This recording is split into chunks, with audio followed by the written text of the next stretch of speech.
Hey, I'm Anya, realtor with Bosley Real Estate and host of Who's in My House, the Toronto Real Estate podcast with honest conversations and expert perspectives.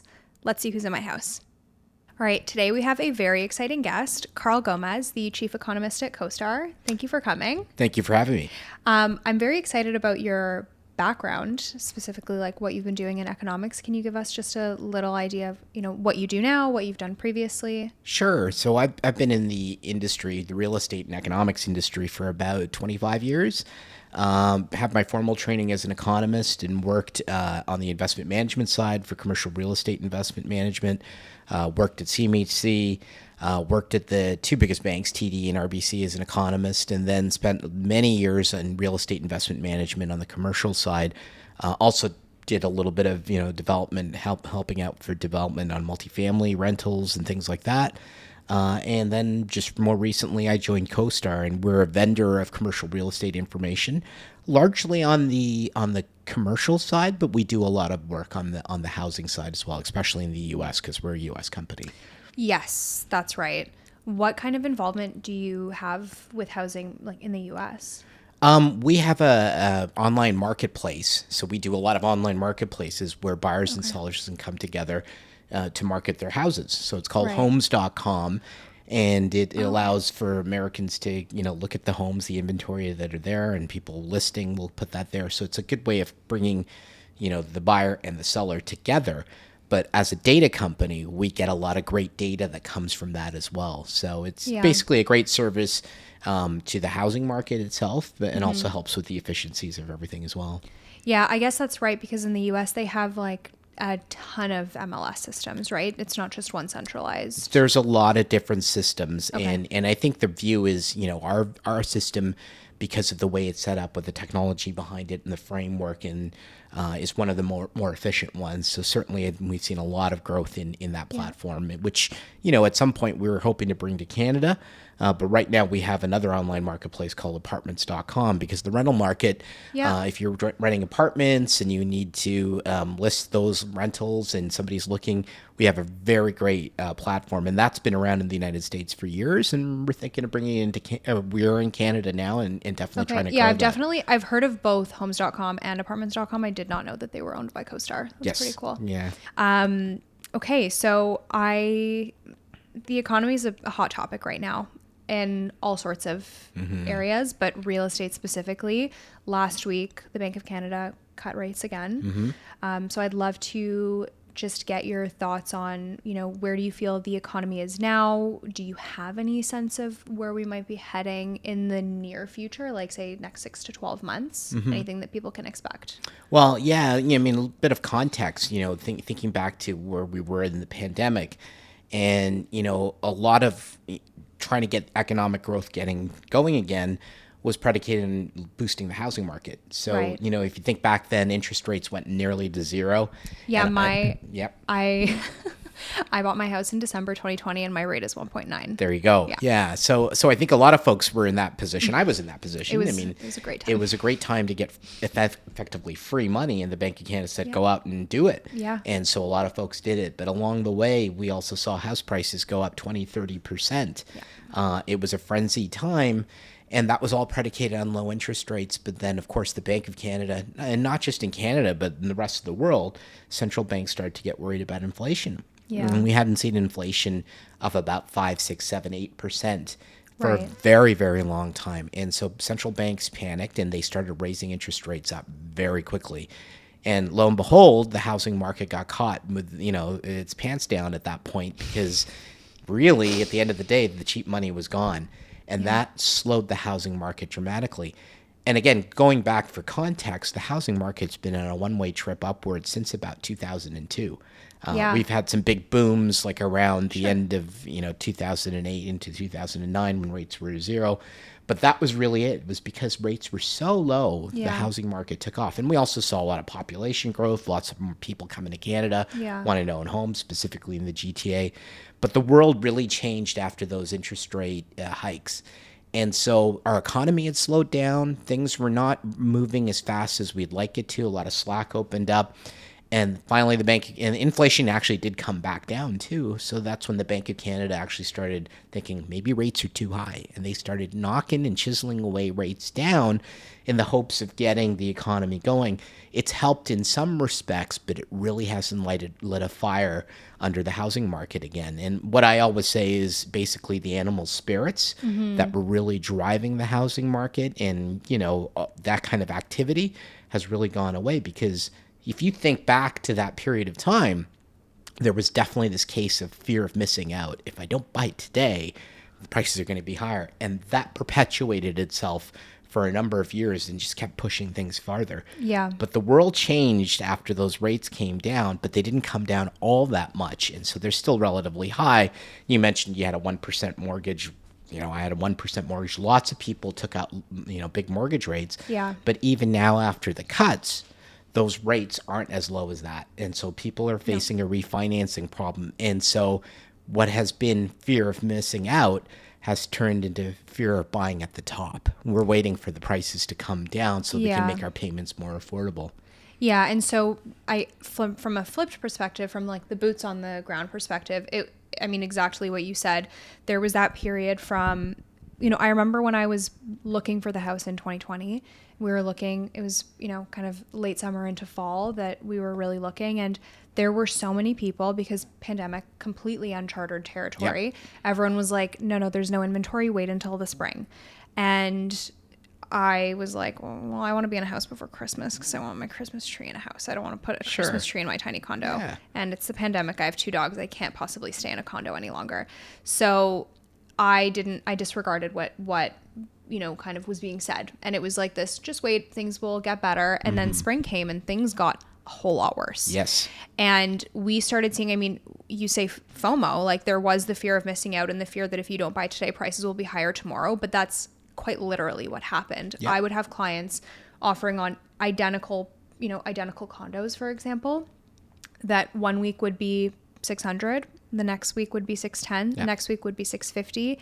That same condo I watched in one building from this, like a 2-month span, went from like 600,000 to 700,000. Exactly. And I had because I work with a lot of first time buyers, especially at that time, I had like I just lost it. I was like, I don't understand this is not sustainable. Yeah. And how at the time it felt like there was nothing that could be done.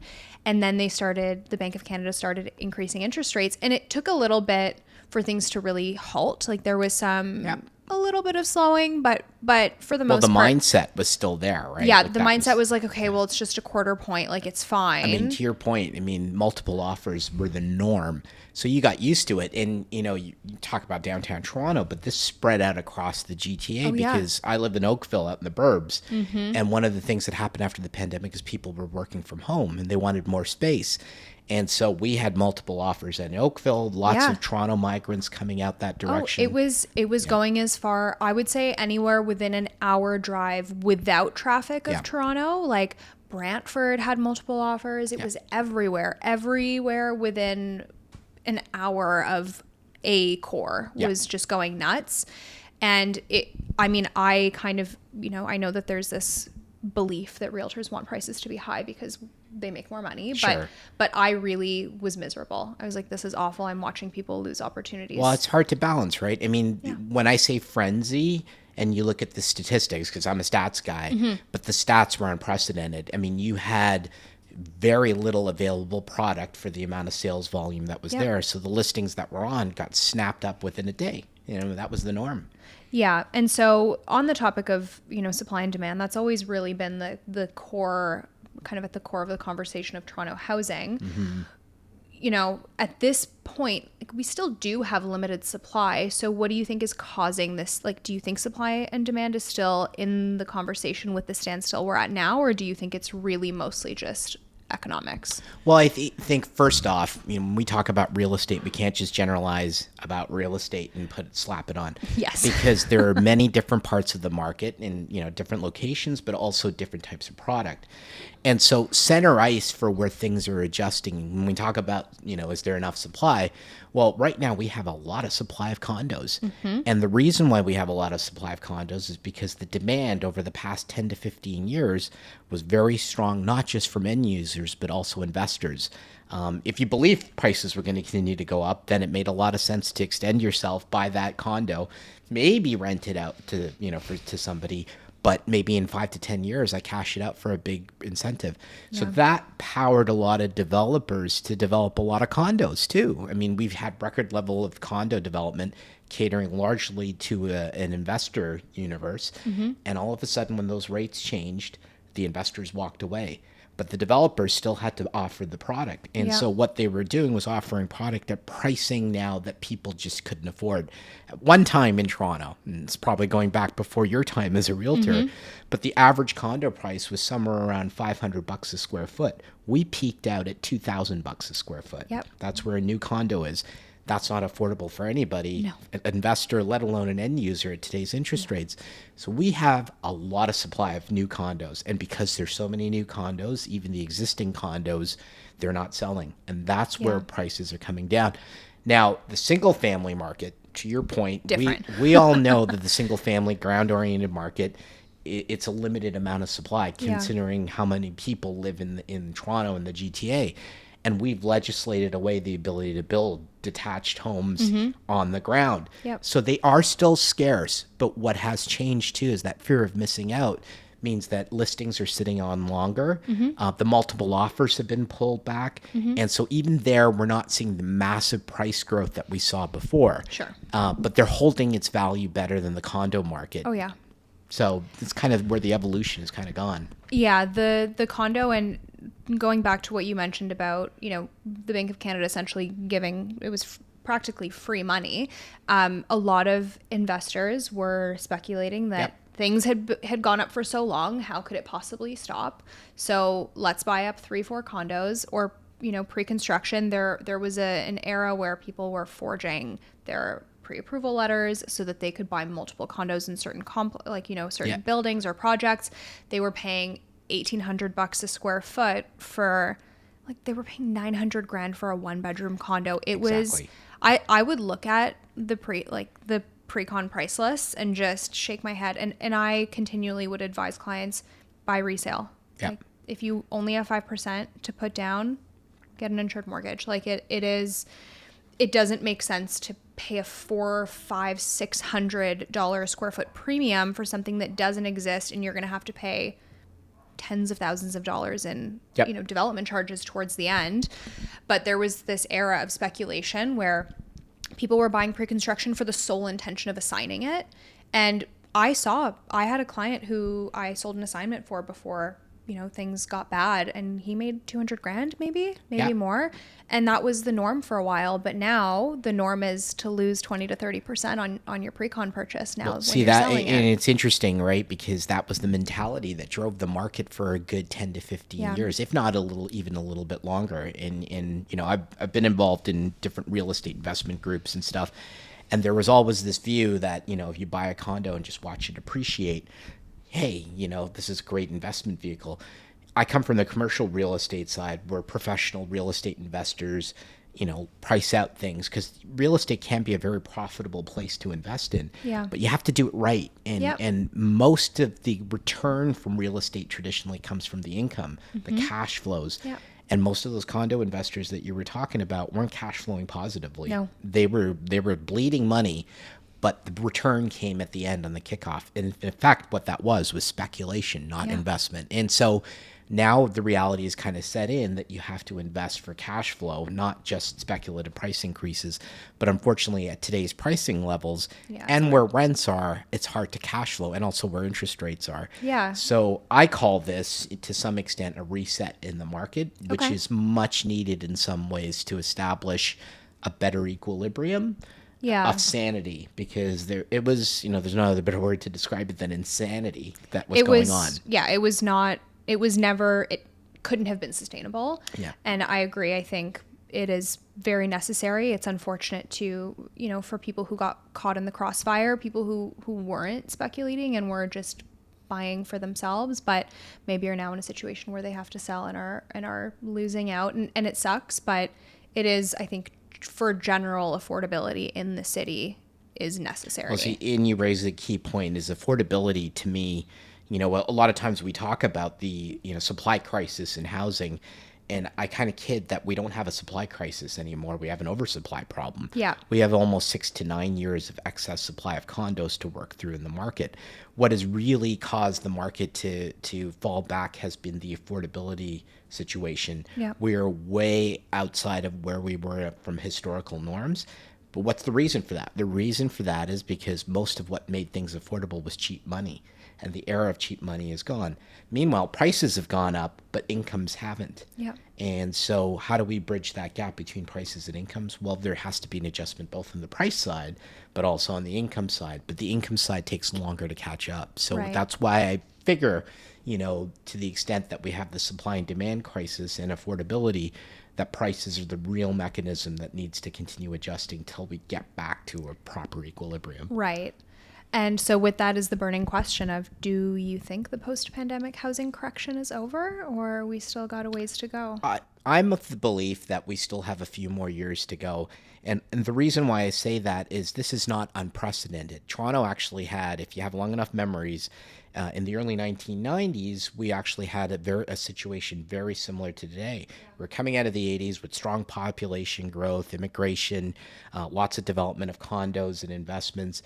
Money was relatively cheap, and that fueled effectively a housing bubble in the early 1990s. And that crashed when the Bank of Canada started raising interest rates because they were afraid of inflation. And so the housing market in Toronto peaked out in around 1990 in terms of prices, but didn't get back to that level till 2001. So it took 10 years for the market to adjust. I bring in a little bit of a joke here because in 1992 and 93, when the housing market was crashing and almost near its bottom, a few of us will remember that the Blue Jays actually won the World Series in 92 and 93. Oh, yes. Yeah. So 93 was their last one. Interestingly enough, when they won that, about a year later, house prices stopped falling and finally reached a bottom. And so I was joking around a little bit with colleagues that, the Blue Jays were in the World Series this year. Maybe if they win, this may be the bottom of the market. But I think, no disrespect to the Jays, because I think they did great and they played a tough game and lost really hard. Yeah. But I still don't believe the housing market's reached its bottom yet. And unfortunately, the Jays loss confirmed that to me. So there we go. So what you're saying is if they win next year, then maybe we're in business. Hey, yeah. I have a lucky rabbit's foot too, I bet on with that. But okay. The fundamentals to me, outside of the Jays, basically say that I think we're in a few more years of a lulled market.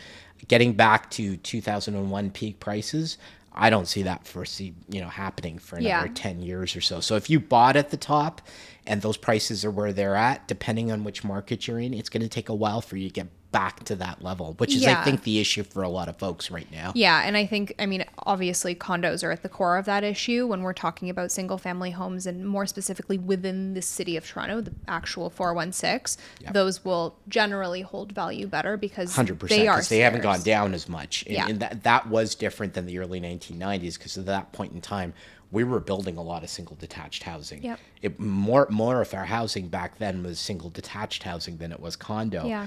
Today, it's almost 70 to 80% more condo than it is single detached. So in the city itself, which is constrained, land supply is still pretty dear. Yeah. Anything ground oriented, in my mind, continues to retain some value there. Yeah. It also comes back down to a point that, I think for a lot of folks, a lot of families, having ground-oriented housing, larger suites, things like that, is something that fundamentally is still there in demographics. You start in a family, you need room for your kids, your dog, your bikes, your stuff. Yeah. And we haven't been building that. The unit sizes have been getting smaller and smaller and smaller. So when you think about that from that standpoint, anything with a little bit more space that's ground oriented will still retain value just because nobody builds that stuff anymore. Yeah, as someone who's been in more condos that I can count, I kind of mid 2010s is where I really see the biggest shift Yes. from like livable space to very evidently built to maximize profit. And a lot of that was catered to investors. Yep.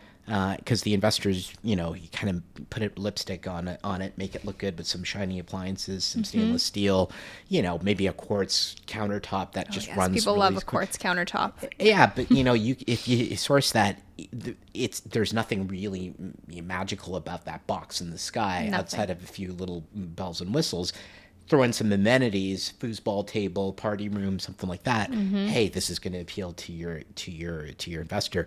But for somebody who's just gotten married, maybe they're in two single condos and now they need to merge families together and they have, stuff that they need and they're thinking about a family. Those condos don't work. Nope. Some of them just have a balcony that you can maybe put a bike on, but that's about it.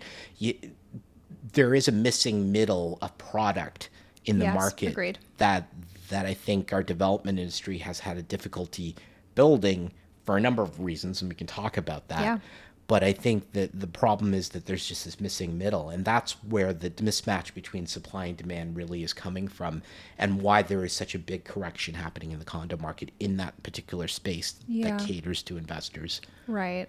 So another thing I wanted to ask you was, are there any key indicators that you watch that kind of tell you which direction the market is headed in before everyone else catches on? Well, one of my favorite ones, and this goes back all the way when I used to work at CMHC, and I used to work in Vancouver, which, for Torontonians who watch the show, Vancouver's housing market is on, it's on steroids compared to Toronto. Everybody from the taxi cab driver to your waitress at a restaurant likes to talk real estate. It's a sport there.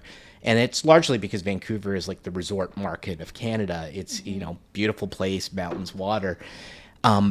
In Vancouver, the market used to go up and down, but to kind of get a sense of where things were going, the main two data points that you look at is the resale market, because the resale market takes the pulse of a broader segment of the market, and you look at the velocity of sales relative to the velocity of listings and new listings. And the ratio between that, if it sits in a 40 to 60% sort of level between sales and listings, that's a balanced market. Listings are supplying the demand.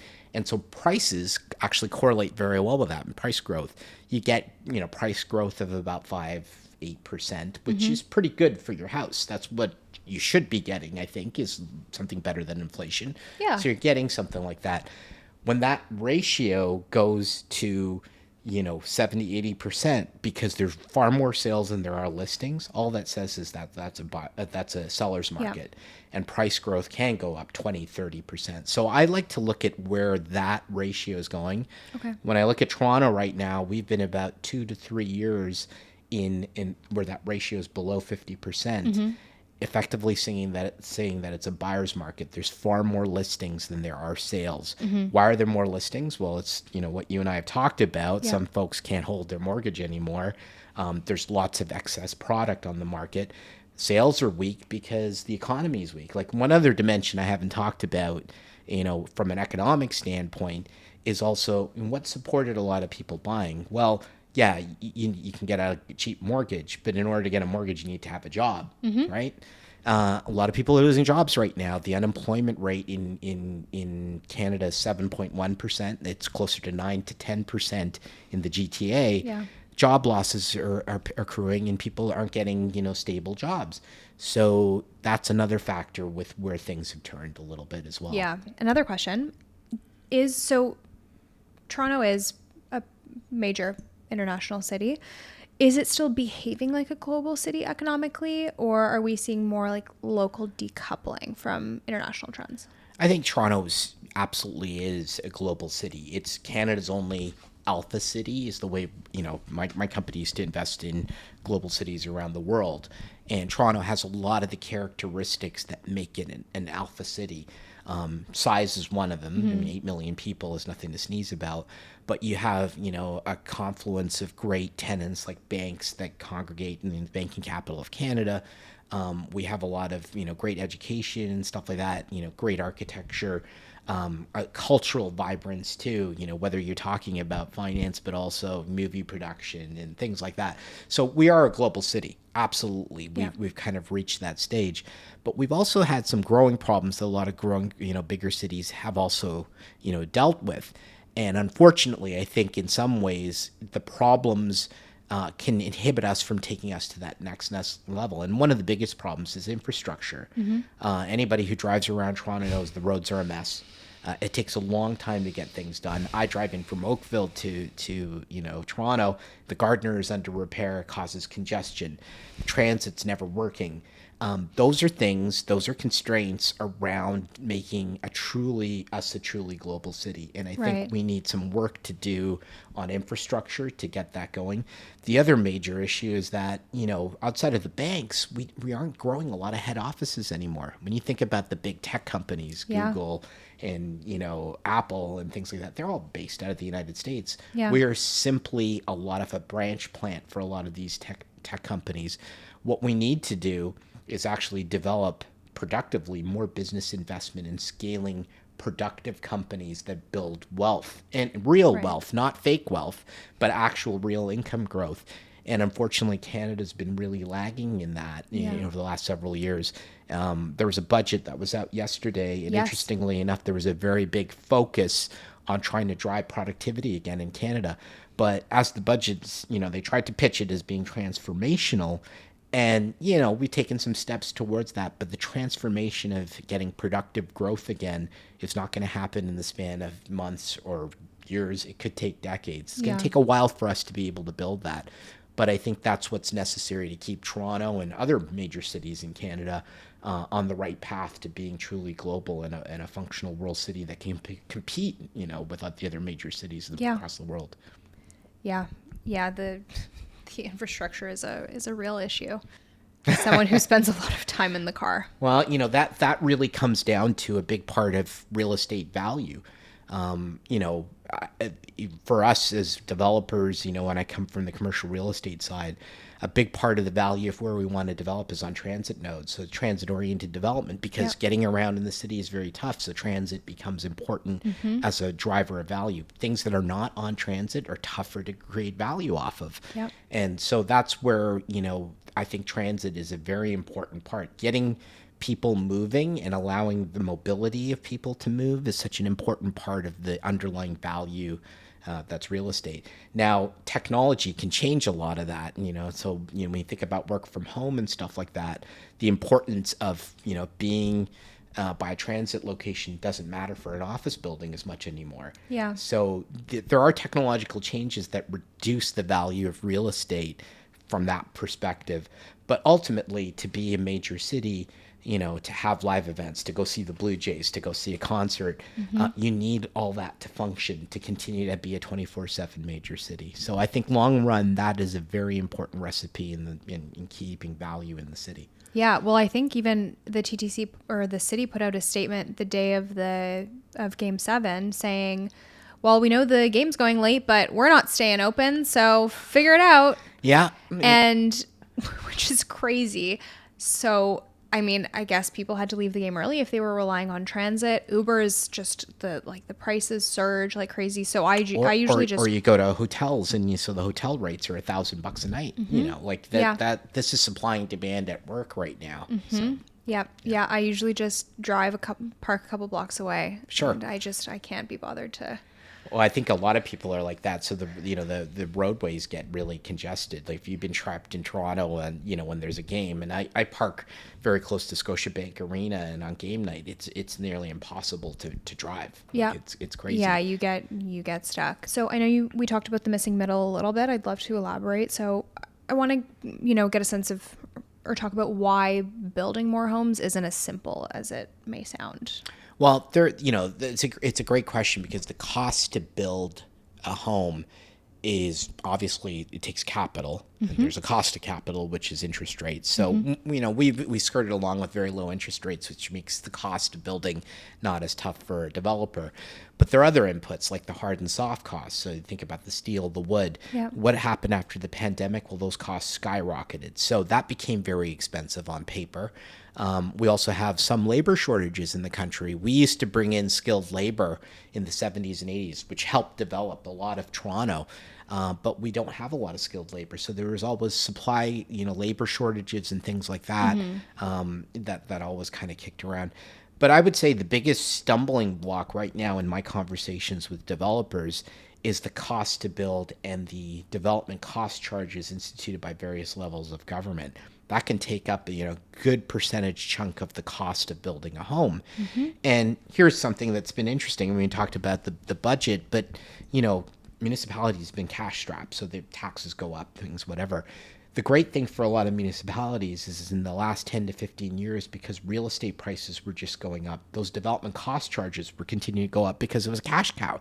Yeah. And now the market has stumbled. Prices are starting to come down.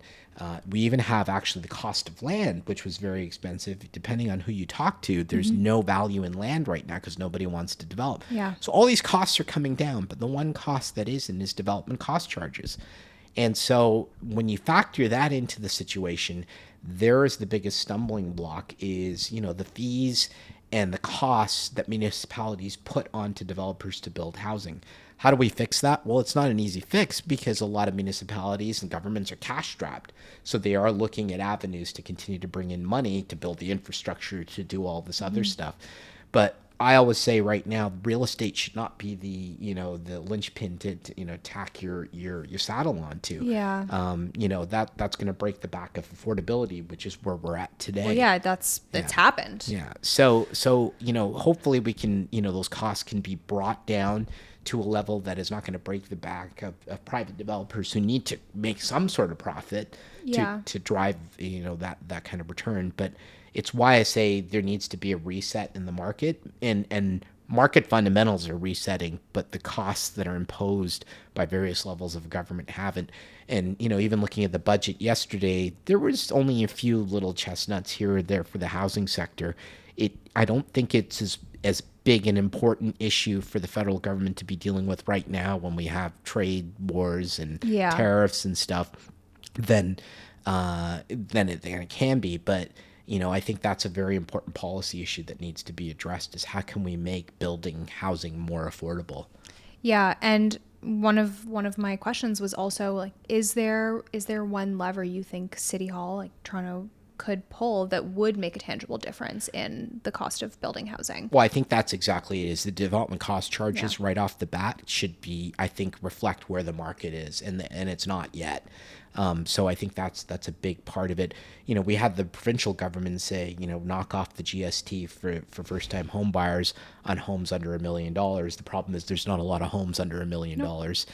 So that's not going to make a big move on things. I think it's more those things like development cost charges where you can or kickbacks to not kickbacks. I mean, that's the wrong term, but incentives. Incentives. To developers if they are helping to build infrastructure and putting in other things, that they get some sort of incentive on the other end to build. Tax credit, anything like that. And I think that's one thing a lot of people don't really understand or consider is that no one is going to build housing for free. They're not going to do.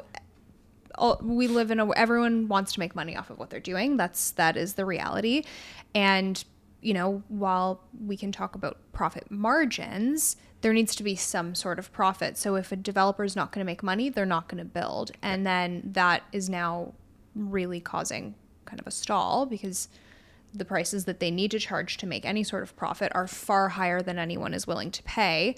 But they can't drop the prices because otherwise they're losing money. So it's really kind of a tough juggle. Yeah, I mean, in a utopian world where money is free, sure, it'd be great if there was this big government institution that would just build housing for everybody.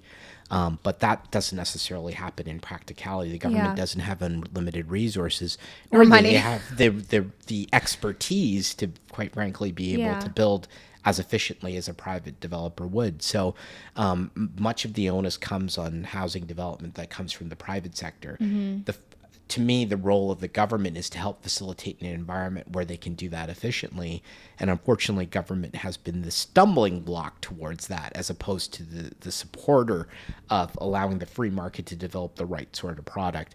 And so, I would say from a policy standpoint, the government needs to create tax incentives, other incentives for the private sector to build efficiently.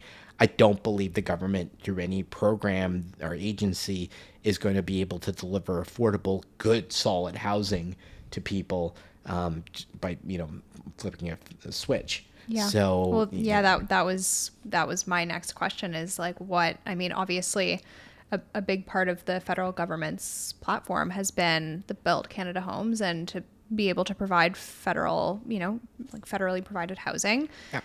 But you're not I don't think that's confident. going to make the difference in terms of the affordability or supply crisis. I mean, the government has turned on the taps about potentially building modular housing, and to be honest, it's a great idea because you can build more efficiently. A modular home that can be put up very quickly but at a lower cost. Is the government going to be the one to do that? Well, the government takes. Union Station was supposed to be done in 5 years. It took almost 15, 20 years. Where's the Eglinton line? Where's the Eglinton line, right? Exactly. So these are the sorts of things. Yeah. I think get out of the way, let the private sector do the job that they're supposed to do, but give them the incentives and the lack of constraints to be able to do it, and it'll be done. And this is an admission that the private sector will go where the market is. And unfortunately, over the last 10 to 15 years, the market was for small shoebox condos. So that's what we built.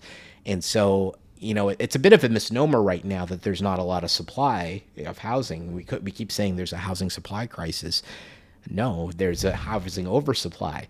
It's just that the product that we have an oversupply of is a product that nobody wants. So the real issue then becomes, how do we build the product that people want, which is probably larger suites, more ground-oriented stuff. And that's where I think the government can help out to the extent that they can make incentives for developers to be able to do that. But in doing so, there's no silver bullet here. I think the market needs to correct, prices need to correct. All of that stuff needs to happen before we get to a point where we're going to start to be building that stuff instead of the stuff that's already in the pipeline. Yeah, and also how can we build that at a cost that people are able and willing to pay? And that's where I say the adjustments need to happen overall in the market, whether it's costs, whether it's demand, whether it's incomes for people to afford stuff. We're in that transition period that happens sometimes in the housing market. It doesn't happen often, thankfully, but it does happen. Yeah, every market is cyclical. Yeah. If you like what you're seeing so far, don't forget to hit subscribe and check out my other socials.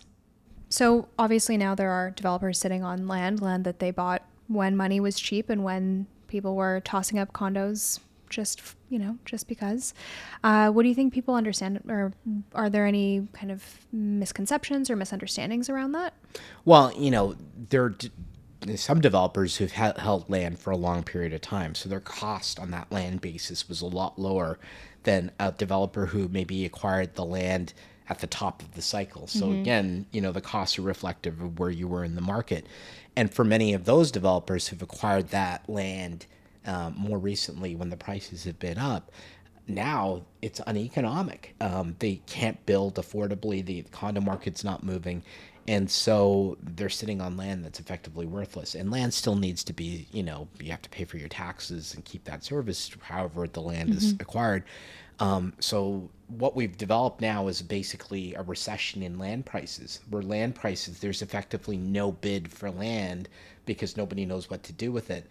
So I would say, even though there is no market and you sell homes, if the house doesn't sell, does it really sell? Yeah. Well, if land doesn't sell, what's the price on it? Well, the price to me would be zero.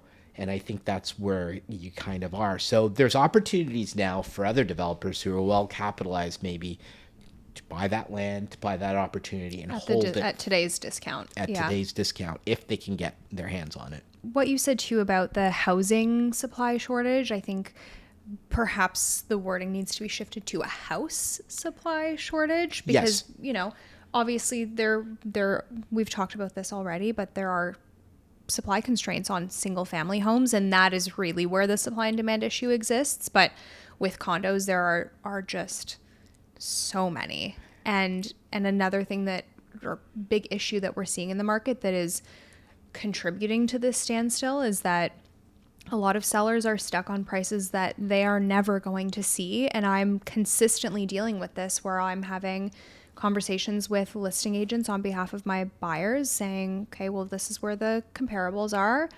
And they're like, well, they want 100 grand more. And I'm like, good for them. I would love to win the Jays 50-50, but I didn't. And so here we are. Yeah.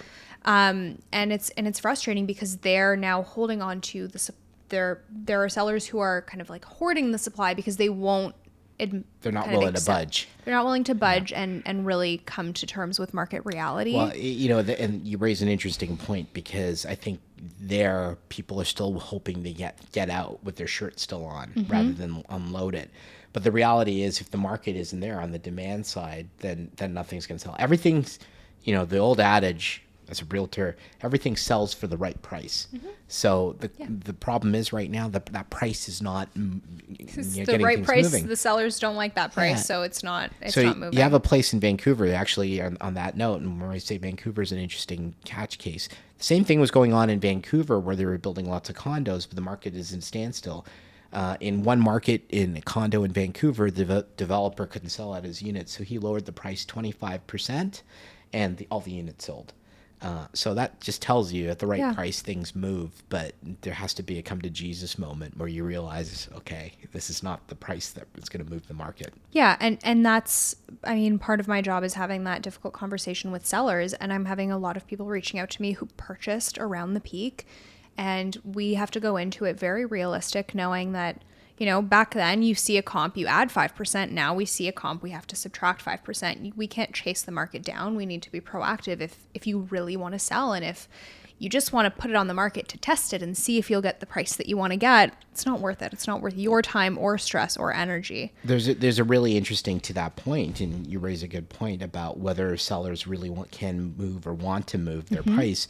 And we talked about the single family market. There's a very interesting demographic element that is here as well. And that demographic element is when you think about all the single detached homes, and, they were built in the 50s, 60s, in the 70s, 80s, the baby boomers bought them for a fraction of a dollar, and rode prices up really high. Well, guess what? They're like 70, 80 years old now, and they're sitting on $1 million assets. Do they want to unload them for a low price? No. Do they need to? Not really, because they don't have any mortgage debt on it. So they're sitting on something that they don't need to move on, which is also causing the gridlock. This is something we didn't have in the 90s, and which is why I believe, and we can talk about this in another segment, there's a really big demographic shift that's coming on as a result of this. I've talked to a lot of Gen Zs who are just starting to come into the market, and very different. I'm a Gen Xer. I bought my first home in 2000, and I could save a $50,000, $60,000, $70,000 down payment to buy my first home, and then I used that to move up. Today, you can't put a down payment of 50, 60. You need $500,000. Yep. Who can save $500,000 by the time they're 25, 30? So those Gen Z folks are saying to themselves, and I'm starting to see this on social media and stuff like that, screw housing. My parents wanted me to do that. This is how we did it. I can't buy. So what am I going to take all that money and do? I'm going to start spending on travel. I'm going to start spending on restaurants and concerts and lifestyle. Housing is no longer that big asset that you want. Yeah. Now, some Gen Zs still want it, and their parents are going to help them out. And so maybe they get the equity from their parents. Who don't want to sell their homes. Who don't want to sell their homes, but maybe some of them want to downsize. And I've seen instances now where the big single family home in the burbs is now being moved in by the 20 and 30-year-old kids who are going to have kids. And the parents are moving into the city, into the condos, because they're downsizing. Yeah. But there's these shifts that are starting to happen in the market. And, housing is a long-term investment. Long-term is also about demographics. And it's interesting to see how the demographics are shifting these days. Yeah, definitely. What's that going to do in the long run? There's going to be the haves and have-nots. There's going to be this big wealth divide, all predicated on housing. Yeah. Now, this is not the first cycle in the history of the world where this has happened. In Europe, right now. They're, feudal kings and stuff who pass down their land holdings to their family members, and they have all that wealth. For the rest of the folks there, renting has actually been the lifestyle choice. Fewer people rent just because of where property values and wealth has actually been. Yeah. We may be coming in North America to that divide now, where there are going to be more people looking to rent because housing and ownership of housing is only for the wealthy. Yeah. Yeah. I mean, that's definitely a big notion in Europe, the kind of understanding or belief that owning a home is a privilege and it is something that you are able to attain if you are, wealthy or kind of like upper class, and renting is the norm. And that's just that's the perception. Whereas the North American dream is, you buy a home, you sit on the equity. And yeah, you're right. I mean, we're seeing something that we're kind of, I think some people are coining it early inheritance, where the baby boomer parents are gifting their kids money now to help them get into homes as opposed to waiting until they pass away. 100%. And that's happening more frequently. Interesting, because different than Europe, Canada, even the United States to some extent, we built our country on immigration. And lots of folks who come to Canada and the United States have the white picket fence and the goal of ownership, home ownership, alive. Culturally, that's a big thing in some of the communities that do come to Canada. Yeah. And so those values do get passed on to the kids. So it's going to be a very tough shift to move away from, housing or bust sort of mentality. Yeah. Which is why I think it will continue to push to some extent. If for whatever reason the Bank of Canada dropped interest rates back down to zero and things became cheap again, cheap money, I think there's lots of animal spirits out there that would be right back, because those cultural values will push you towards housing. Yeah. Barring anything like that, it's going to be hard to turn that boat to shift the thinking, because there's expectations on both buyers and sellers on where pricing should be and where you can get there, and that's what's causing gridlock. Yeah, it's become a huge issue for me in my day-to-day, where I'm constantly trying to manage expectations and working with buyers where we're finding homes, very, very clear comparables that are pointing to a specific value, and we'll put that on paper, we'll submit an offer, and the sellers are like, no, we'd like $200,000 more. For what? Why? Well, we don't have to sell. Yeah. Okay, well, if you don't have to sell, just do us a favor, take your property off MLS. You don't have to sell, don't sell. I don't understand. I don't understand that belief. And there's also kind of this mentality I've seen with some of the people who bought for very little, very long time ago, where they saw the numbers in 21, 22, and now they want those numbers. And even though they're sitting on $1 million minimum in equity, they're like, no, we'd like another $100,000, but you're up 1,000%, and you want more. And it's causing a real issue, because they're now sitting on those homes. They're not selling because they want more, even though they've already made a lot of money. Yeah, but greed sometimes just keeps going, and it feeds a lot of it. Call it greed, call it just expectations. I mean, their expectations are grounded upon a reality that all of us, some people aren't even old enough to remember when house prices didn't go up. Yeah, so, it is definitely something that we've grown accustomed to, and it's difficult for people to shift away from the mindset of housing always goes up. One thing that someone said to me once that really I had to take some deep breaths after I got off the phone was, well, I don't understand. Why am I not getting 10% year over year? Like, why is my gain not 10% year over year? Yeah. I'm sorry. I didn't realize that was something that you received in a contract. You buy a stock, goes up, goes down. Well, I was going to say, if you go into a bank and want to buy a mutual fund, the first thing they're going to say is past performance isn't a guarantee of future performance. Yeah. Right? When you buy a stock. Well, that's the same with the house. Your past performance is not going to be the same. When I log in and I look at my investment portfolio and I see that something is down 20%, I'm not calling up their CEO and saying, hi, excuse me, why am I down 20%? Can you please explain this to me? Like, it is, like I said before, markets are cyclical. They go up, they go down. Same thing happens with housing.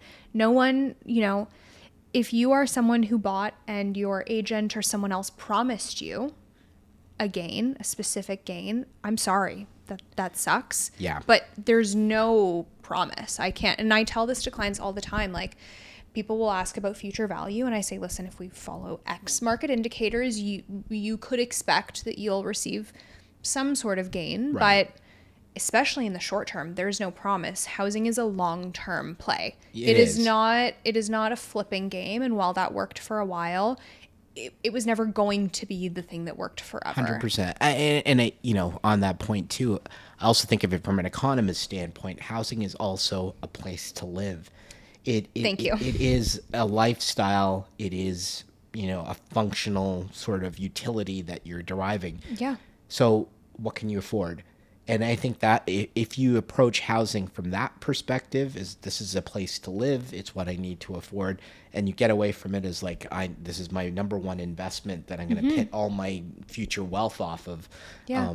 then things start to make a lot more sense. But it's a mind shift that needs to change because, you know. I agree, and I'm trying to kind of help coach my clients into understanding that. And you know, I always get people will call me and say, hey, I want to do these renovations. What do you think is best for future value? And you know, I'm happy to kind of walk you through that, but I also think you need to do what's going to make you happy in your home. This is where you live. Yeah.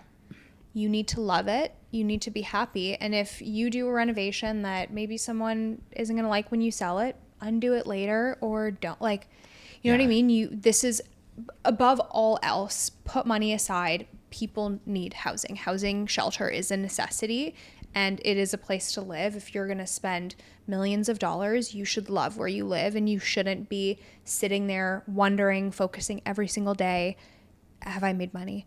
Am I up year over year? Like, that's not the mentality you should have about your home. It's not just a speculative bet. There's a lot of work that comes to building wealth, and you can build a lot of wealth in real estate, but it comes from, you know, doing your homework and doing stuff. Your principal home should not be doing that. Yeah. And is that kind of how you would explain Toronto's resilience? I mean, obviously, you know, sentiment is low, rates are high, but people are still buying. So do you think that's kind of what's fueling it? I think, you know, Toronto's still there. At the end of the day, like, you know, people need housing, and population growth is the key driver of all of that. More people just mean more housing. And I think Toronto has benefited to a very big degree from strong population growth, and just more people are competing for more homes. One thing that is very interesting is that in the, you know, during the COVID period when prices were going up too, Canada actually engaged in a ridiculous experiment with population growth. We would average about 1.5% population growth per year, but all of a sudden we kicked that up to 3%. It was the strongest population growth we've seen since the 1950s. By the number of people that were coming in, it was the strongest population growth ever. And that put pressure not just on the infrastructure, but on housing prices too. So fundamentally, population growth was pretty crazy, and that helped to drive things up. But I think there's a recognition, in yesterday's budget kind of talked about this too, is we're going to have to dial down some of our population growth numbers to get, so we can catch up a little bit. Catch your breath. Now here's a fun one for you. If you were designing Toronto's housing and growth strategy purely from an economic lens, where would you start? Where would it start with the growth? Well, I think, you know, again, cart before the horse. I think part of the strategy would be to be good providers of infrastructure. The infrastructure needs to be properly put together before we start slapping up housing. So, you know, a big condo development without daycare centers and schools, grocery stores just doesn't make sense. This is just going to create a disconnect. So I would start with properly planning to build the infrastructure surrounding where we were going to build that housing. I would definitely look at where housing is inefficient. So there is opportunities to densify a little bit more, you know, big sprawling houses. Maybe this can be, you know, subdivided to release some of the density that's there. Yeah. But I'm not talking about putting up a big multi-story high-rise condo. Yeah. You know, people want ground-oriented housing. So kind of do what we did in, you know, in England and places like that where there were urban townhouses and things like that. Building that around our Toronto, I think, could be a good starting point. I would look at, where there's opportunities to release land that is inefficient and is not being used for its highest and best use. I think developers already try to do that, but there's so many constraints around that in the Yeah. GTA. And if I spread my lens outside of the city of Toronto, there's a lot of restrictions around development. There's the municipalities that put a lot of friction on trying to get development permits gone. I would Yeah. start with clearing house there, get rid of the inefficiencies, and why do we have these bureaucracies around developing stuff? Yeah, so much red tape. It's a lot of red tape. And I'm not saying this is the perfect model, but you could build housing very quickly in a place like Dallas, Texas, or Austin, Texas, or Arizona, and lots of our developers, Madame A Homes and few others, go down there because we can get things done and build. Yeah. So there's opportunities for us to do that. We could actually do that too if we reduce the frictions. Now, mind you, Dallas has a lot of land, so does Arizona, but we have a lot of land. It's just that we've said we can't use it. So Yeah, again, everyone's honed in on Toronto, and that's it. That's the end all be all. No one's willing to really kind of look outside of there. And I've always wondered, I mean, if we had multiple, I mean, we're not even on the same playing field as America when it comes to international hubs. And if we had more Yep. larger hubs, then we would have a greater spread of where people are going. Now, It's- everyone is only coming to Toronto or, Vancouver, very few places because that's where it is. No one's going to Northern Ontario. Well, because there's no infrastructure there. Yeah. There's no linkages. I mean, I think you're exactly right that we should be creating more regional hubs centered around transit to get you around these sorts of things.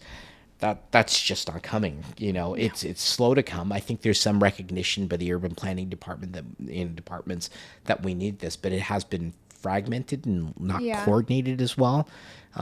But I think we need more of that to get people, to move in. You raised an interesting point that all these people are coming to Toronto and, it's getting pushed in. But one thing in the stats that we're actually starting to see is that while the population is growing in Toronto, more and more people are leaving Toronto who have lived here for a long period of time to go somewhere else because they can't do anything. They've had Yeah. it. And so we've seen a lot of outflows to other provinces like Yeah, Alberta, where things Calgary. are a little bit more efficient in terms of providing things, but also moving out if you can. In the pandemic created this to some extent. I move out to some smaller town. I can just work from home. I don't need to get around, and I can be in my little hub and do that. Now, yeah, some of those folks are now dealing with having to go back into the office Yep. and have to deal with those transit issues and moving around. But I think that's a big reflection of where the planning has just all gone messed up. Yeah. And on the topic of, kind of return to office and office trends, do you feel that there's any intersection between commercial real estate and residential housing trends? Oh, absolutely. I mean, I think a big part of what drove the housing boom was exactly the pandemic, where people weren't working anymore and the house became a sanctuary. And so, you used to have these dead rooms in your house that were like, I don't know, a knitting room or I don't know, something else. All of a sudden they became the most important amenity to have in your house was an office. And so things have changed because of the pandemic, where the house is not just, to live in. It's also a place where you can create stuff and get work done and things like that. And technology has provided that. Yeah. So I think there was an intersection there, because now what's happening in the office market is there's just an oversupply of offices because a good chunk of the workforce is not working in offices anymore. So there's a little bit of a shift that's happening as a result of that. But I think, both are being driven by location, and locational value is an essential. I used to teach a real estate economics course, but locational value is a big chunk of what drives the value of real estate. So location isn't just a saying, it's the reality of the math behind value. And if you all of a sudden create technology where you don't need to be in an office anymore, and it doesn't matter if that office is on transit because you don't need to use it, then the value of that goes down. Yeah. Same thing with housing. If you can't be in that house all the time just to work, and you have to commute and it's costing you something, then the value goes down. So we're seeing that exact story go up and down through the pandemic. It's an interesting exercise. I have one final question. What do you think a true normal market looks like in Toronto nowadays? Or what do you think it would look like? That's a great question because I think we've been so outside of normal for so long, we don't know what that is. I would just say, from my perspective as an economist, I would look for an equilibrium between demand and supply. And what does that equilibrium look like? Well, I mentioned on the resale market where sales and listings have a ratio of about 50%. So, your sales are moving at a ratio where the listings are coming in. Nothing is sitting too long. There's not too much supply. There's not too little. It's just right. Balanced A market. balanced market.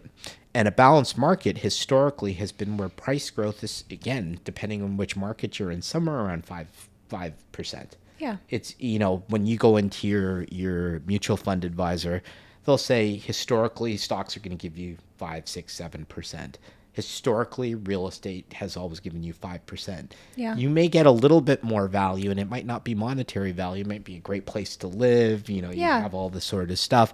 If you have a tenant and you can cash flow it, then there's maybe even a bigger return. Yeah, But that's a huge, sorry to interrupt, but that is a huge thing we're seeing is the house hackers, the people that are looking for, buying a duplex or buying a house with a basement suite. I mean, my basement was an apartment before, where you can use that money to go towards your mortgage 100%. Or to kind of free up some cash. And it is that is a big priority for people. Back to the European analogy, that has been going along for they used to call them borders.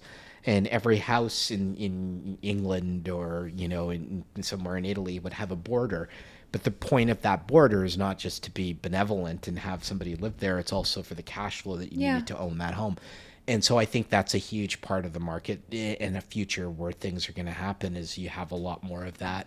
It's been around, but I think and I joke around about this in the burbs, you're now starting to see big single family homes where the downstairs is going to be rented out to, a border. The other side of that is not just a border, and we could talk about this all day long, but multi-generational housing. Yes, that's huge. Where multiple families, the grandparents, the aunts, the uncles, all live in the same home. And developers are now starting to create multi-generational housing where there's a rental component inside of that as well.